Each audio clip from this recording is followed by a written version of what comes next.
All right, Connor O'Gara is with us. He is always kind with his time. Saturday Down South at CJ O'Gara is where you follow him on Twitter. Not only is he kind with his time, Rockstar, but we sent Connor some next round gear. You know what he sent me in return? The gear back. Oh, wait. No, you did not send the gear back. He sent me a Miami Dolphins. Is that Zach Thomas? Zach Thomas, game worn. Is that right? Is it game worn, Connor? Let's not go that far. All right, it's game worn. Let's just call it what it is. Game yeah, worn. Totally. Game worn. Yeah, game worn. Now, it's the drop shadow number era, which is my least favorite Dolphins uniform era. But I don't want to go Dunaway on Connor. Thanks, Connor. No, I'm not going Dunaway. I'm not complaining. But it can't be your worst because it has the good logo. Well, that's true. This is the worst Dolphins uniform era. It's got the good logo, but it is the drop shadow era. But I am very thankful to Connor for this. A Zach Thomas game worn jersey from Zach Thomas. So thank you very much to Connor for that. What a nice guy. That is very nice, Connor. He started by saying we sent you some gear. We did. And you sent him a Dolphins jersey. Okay. All right. So now, I mean, I'm kind of caught hand in the cookie jar here. Yep. It seems that to make things right, I need to send something to each member of the next round crew. No. Your friendship is all I care about. Look, I'm not, even though I am closer to your beloved undefeated Tampa Bay Rays than you are currently, I don't have like a bevy of Rays gear. I have a Rays shirt that I've worn on this very show in your honor, but I'm not like, I don't have like Rays stuff lying around, but I think I should. Maybe like an old like Jose Canseco Rays jersey, although I would just wear that all the time. That'd be incredible. So I'll be on the lookout though for you. Well, I tell you what, is there like is there Rays gear that's close by your house when you're out and about rolling around? Because I can just send you some. I'd Venmo some cash and just pick something off the rack. I will do my best. If I see stuff I will let you know so that you don't have to, go through what website are we going through these days? I don't want to give anybody a free plug, but you got to like get it delivered. The local stuff is always the best, and you can kind of get into the weeds with the different. I was always a fan of finding the unique jerseys back in the day of Cubs players that you can't just get online. You got to like be near the stadium or around the stadium to get. That's the best gear to get. Yeah, I will tell you that though we are friends, you do not know my personality well enough to know that it will bother me more if you send me something as opposed to if you don't send me something. So that's called Connor thinks I'm an extra large. Okay. That's called a no-win. Yeah. That's what that is called. So I'm good. I'm really good. But let's talk about your story, which I love. See, this is what I want you to do for me. Keep writing stories like this because I love this stuff. Preferably spaced out in the summer if you don't mind. I mean, this time of year it's really good. But 7 strange but true SEC droughts that I find myself wondering about heading into 2023. And we'll just walk through these. The first one is, and this is going to blow everyone's mind, though I think we've touched on this one briefly at one point, that Georgia has not had a 1,000-yard receiver since 2002, which is forever ago, 2 decades ago of playing football. And that's their only one ever. Connor, you're lying. You're making up numbers. I feel like I am. I have double checked that, probably like double, triple, quadruple checked it like probably like 5-6 times within just different sit downs, because to me that's so hard to fathom. It's not like Georgia has lacked these great receivers, AJ Green, certain George Pickens, who was good, not great, but even Brock Bowers. I mean, Brock Bowers had 15 games to be able to get there. And as unbelievable as he is, and I think he's in the conversation for best tight end in the history of college football, he still hasn't even gotten there yet. It's really hard to fathom. And it makes you kind of wonder, okay, well, when is that going to end? Can that end maybe this year with somebody like Dominic Lovett? Is he capable of doing that after transferring from Mizzou? Is Bowers going to be able to pull off a feat like that? I don't know, but it just kind of speaks to the nature of their offense. And obviously they had all those great running backs during that time. So it's not that they've lacked offensive production, but just one of those weird things. You're just like, really? At Georgia, where they just get 5-star talent left and right? That just seems so hard to accept given how many good offenses we've seen from them. Yeah, but your point is, we think of Georgia, we think of the great running backs, but you say in here, Well, Alabama's got some pretty good running backs too over Nick Saban's time, and they've hit that mark a lot. 12 times that Bama's had 1,000-yard receiver just in that time frame alone that we're talking about the last 2 decades. So it's not like you got to sacrifice one or the other, but it is interesting the way that it's played out that way. It's played out that way with Auburn too in these top 40 passing offenses. I didn't realize that the streak went back to 1997. That's the last time that Auburn had a top 40 passing offense. That's just top 1/3. I mean, Cam Newton couldn't do it.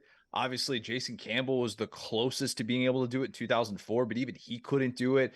They've had all these great running backs. You could just pencil in a 1,000-yard back during those Gus Malzahn years, but to not have a top 40 passing offense, it's one of those things. It just kind of defies logic, and sooner or later, you would think that has to end. But based on what we've seen so far from some of these Auburn pass catchers, I'm not sure that this is going to be the group to turn it around. Connor O'Gara, Saturday Down South. He's got droughts that might be unbelievable but are true. Texas A&M has not played in a conference championship game in the 21st century. In fact, it goes back to 1998, 25 full years now. In that time, Northwestern, Duke, Arkansas, I mean, there have been Kansas, Missouri. There have been a lot. Mizzou's done it twice. Mizzou's done it twice in the Big 12 and twice in the SEC, playing in the same conference that A&M played That's a good point. Oh, They've done it 4 total times in the same 2 conferences. But twice in the SEC. Yes. I mean, that's nuts.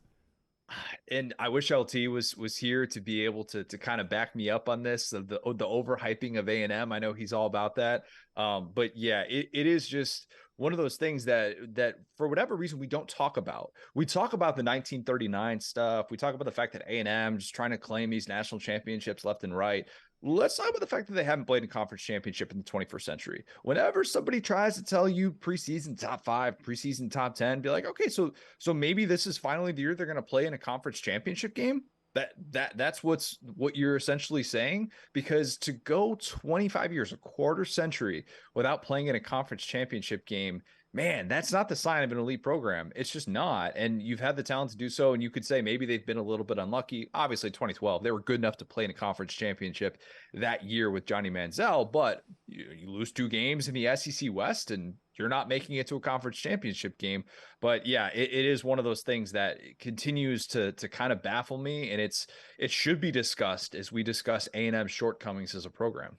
Now, listen, I am a Lane Kiffin believer. And it was on this show back when he was, thinking about coming to Auburn that the guys brought this next one up.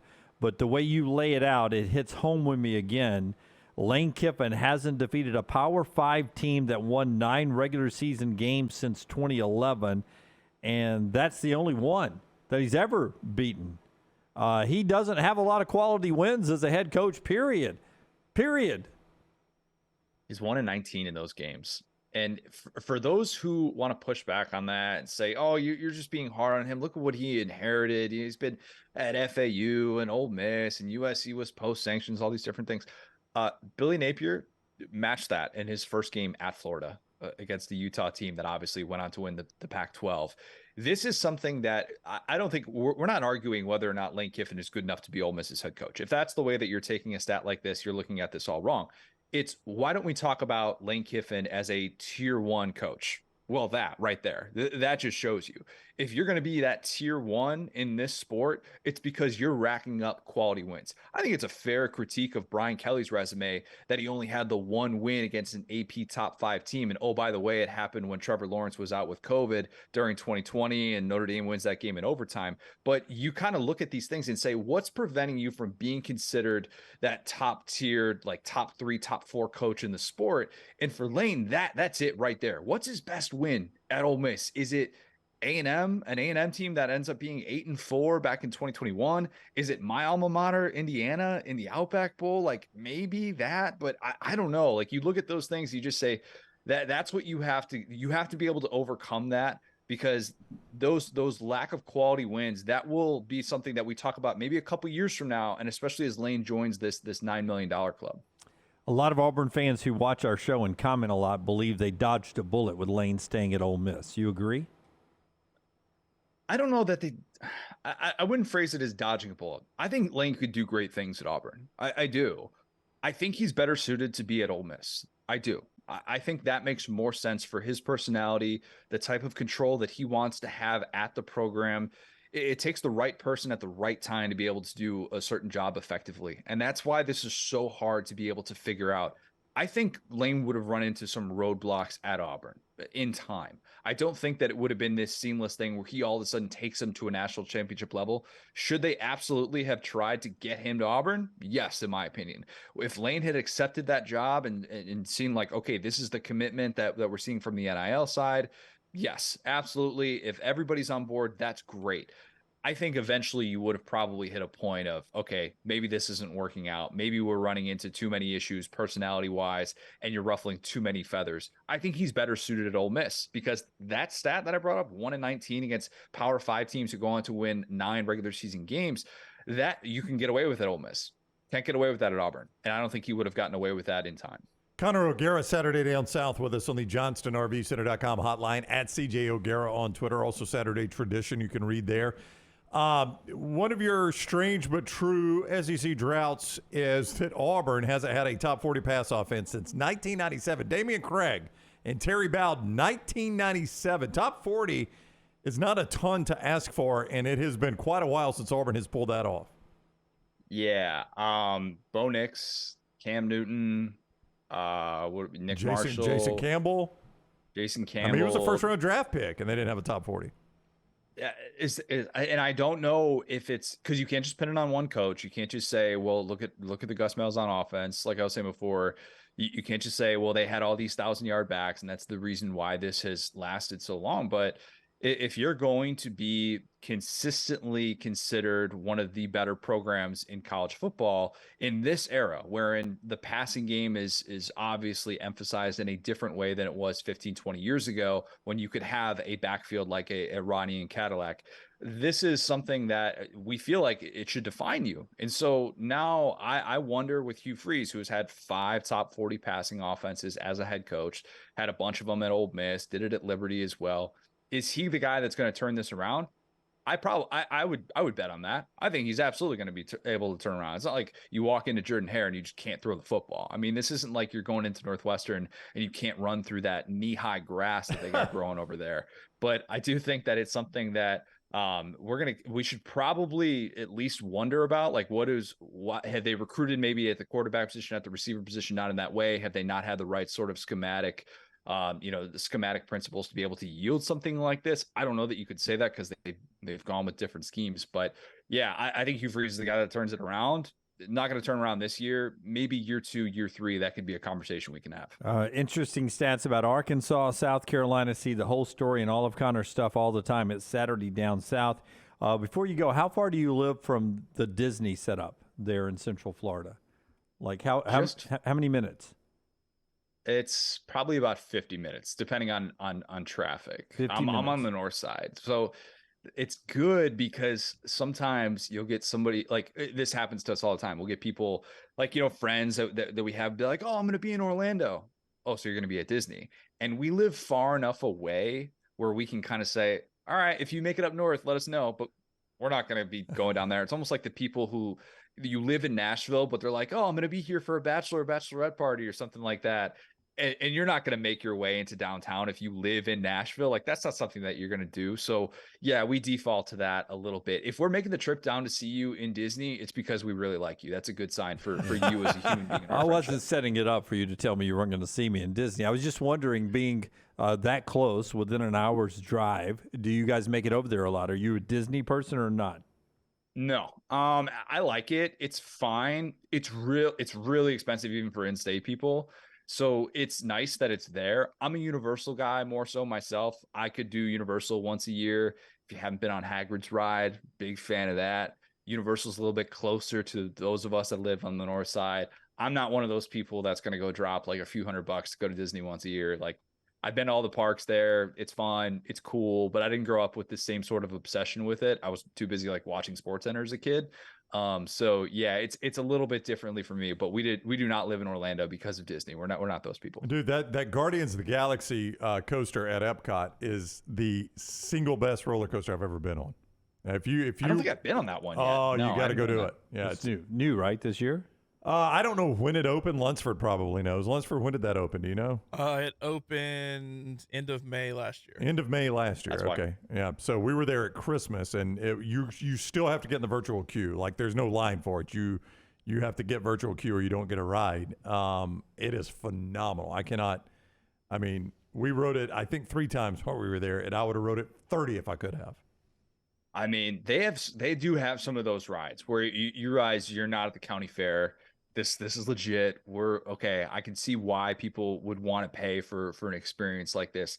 The Disney and Universal rides are top notch. There's no doubt about that. I haven't done that one because I think the last time I went to Disney was honestly 5 years ago. It was definitely pre-pandemic. It's been a minute. I probably just upset a lot of people by saying that. No, but I got friends that live like down on the coast, and they rarely go out to the beach. Like they say, once you get used to it, you're not a beach person anymore. You're on your boat, but you don't go ever like lay out on the beach. Yeah. I can tell you my least favorite ride at Disney is I-95 between Orlando and the Georgia line. That is a miserable ride.